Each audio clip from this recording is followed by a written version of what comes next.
So, what would you do if you lost your job tomorrow? Is your family prepared for weeks without paychecks and meager unemployment checks? If you even qualify and get approved for unemployment? While some employers intentionally deny unemployment requests when asked to certify your employment and termination date and the cause or reasoning for you being let go, fired, or laid off. Are you preparing now so that you and your family doesn't get wiped out? Wiped out by inflation, wiped out by rent increases, wiped out by the Fed raising interest rates, wiped out by a planned work stoppage, strike, or lockdown caused by union managers and company negotiation disputes, wiped out if you had an accident or an emergency bill that was coming due, wiped out by a storm, hurricane, tornado, flood, or wiped out by poor government policy or a new bill passed by the current administration, and stirred up by the housing market and real estate crisis, coupled with companies looking for ways to entice old talent to stay on board and or attract new talent to boost revenues and profits. We're seeing companies offering subsidized housing. You've heard a lot lately, inflation's high, and so is the number of job openings. In a tight job market, companies across the country have struggled to attract and maintain talent that can consistently keep their balance sheets and profit and loss statements in the green.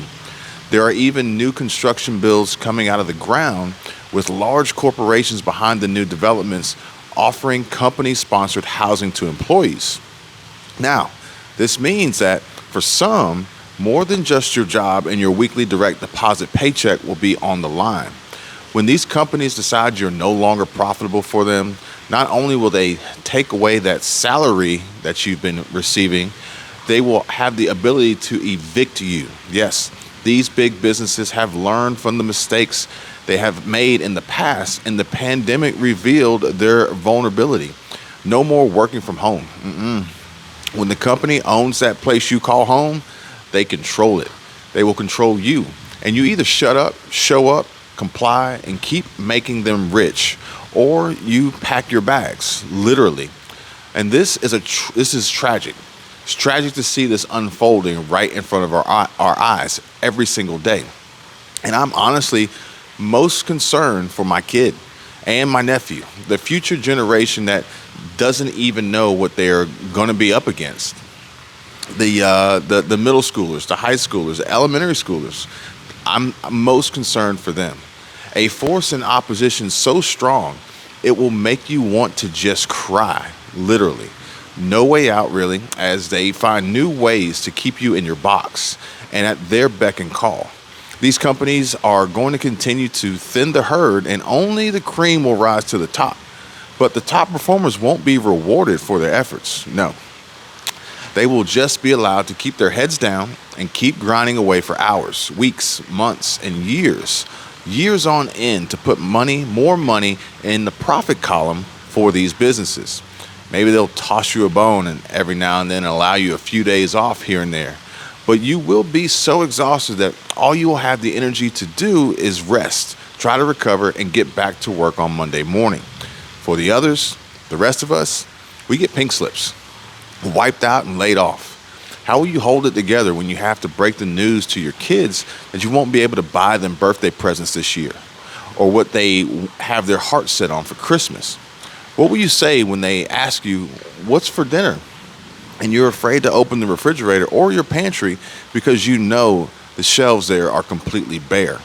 This is a realistic scenario for many, and sad and unfortunately real life for some, as they have already gotten the axe. Meanwhile, others are threatened with demanding performance expectations to increase sales, revenues, and profits. And heaven forbid your industry relies on third-party suppliers, there will be blood on the streets. You've been warned.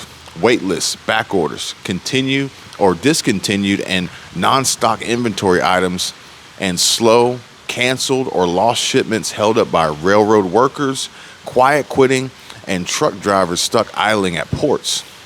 How will you make sales and meet quotas to reach your nut if you don't have anything to actually sell? Or even worse, no one to sell it to, as consumers are pulling back and losing confidence across the board. There are a staggering number of people who are now afraid of losing their jobs, and rightfully so. Accelerating layoffs and fears of an upcoming recession are causing employee anxiety about job security. Searches for "Will I lose my job in a recession?" are up a staggering 9,900% in the past 12 months. And the middle class is feeling the squeeze. Company profits and household budgets are both under pressure because of higher costs. Beyond price hikes, manufacturers are scrambling to find ways to cut costs or boost profits in ways people hopefully won't notice as much.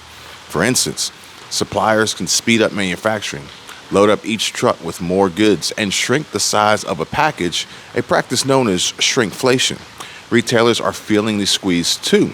Walmart and Target have already cut their profit outlooks for the year, and they'll shed some light this week on how their businesses are, in coming weeks, on how their businesses are faring when they report their quarterly earnings.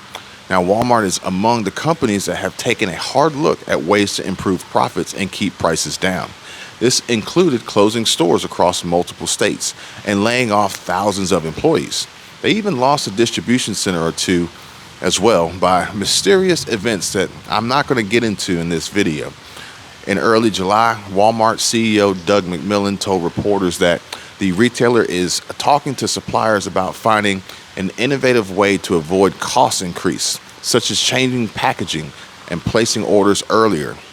But if that doesn't work, he said Walmart has another lever it can pull. Now, they have already increased the amount of self-checkout terminals and reduced physical employee headcounts and overhead at an accelerated pace this year. Walmart has also cut truck driver pay and is testing out autonomous self-driving trucks in certain markets too. Inflation has climbed at the fastest pace in decades, hitting grocery stores particularly hard, with food prices having soared by 10.9% over the last year, and certain items have jumped even higher than that. The price of eggs is up 38%, coffee is up more than 20%, lunch meat is up 18%, and peanut butter is up about 13% over the past year. HR is keeping track of all this too, seeing in recent months scores of workers leaving their jobs and what is being dubbed as the Great Resignation. But as the economic climate shifts, inflation has been at a 40-year high, and employee confidence is starting to shift too.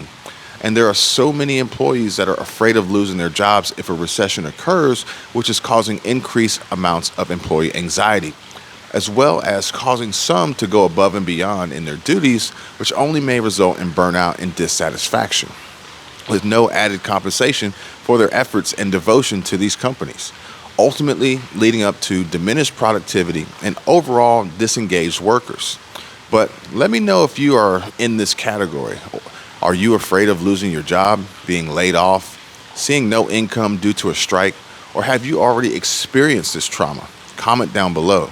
I believe that your experience can help others in our community, in our family, and perhaps someone else can help you, or someone else's story can help you. If you want to discuss this directly with me, I'll make sure to include my info in the description below. We have a long road ahead of us, and it is best to be prepared sooner than later.